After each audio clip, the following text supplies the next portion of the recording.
Running এ যে লাইটটা জ্বলছে এটা হলুদ। হ্যাঁ, কোন লাইটটা কোন লাইটটা? এই যে তোমার কিলোমিটারে যেটা উঠছে। হ্যাঁ এইটা তাই তো? হ্যাঁ হ্যাঁ।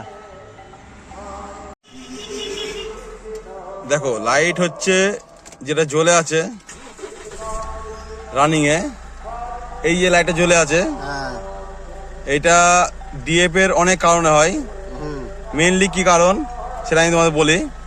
সেটা দেখতে হলে পরে প্রথমে তুমি এখন এই যে দেখছো লাইট, এটা দেখলে বুঝতে পারবে না। হ্যাঁ এই যে তোমার চাবি অন করলে কিছু সেকেন্ড পরেই, কিছু সেকেন্ডের জন্য এইখানে লেখা দেবে ওপরে ডিএফ লেভেল লো, এইটাই মেনশন করা দরকার। ব্যাস, তারপর চলে গেল। তারপরে লাইট সারা যতক্ষণ গাড়ি চলে তখন জ্বলে থাকবে। মেনলি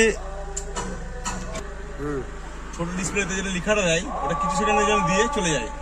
তো এই যে আমার সিগন্যালটা দিচ্ছে এটা আমি দেখছি রানিং এ, কিন্তু ওই ছোট মিটারে যেটা দিচ্ছে ওটা দেখতে পাচ্ছি না। এই জন্য চাবি অন করার সময় প্রথমেই দেখতে হবে যে সিগন্যালটা কি আসছে। এই সিগন্যালটা লেখাগুলো দেখলে পরে তোমারও ভয় কম লাগবে গাড়িতে অ্যাকচুয়ালি প্রবলেম কি। এই গাড়িটার কোনো প্রবলেম নেই, শুধু ডিএফ লেভেল লো, এটা হতেই পারে। ডিএফ এ জল কমলেই সেটা দেখাবে।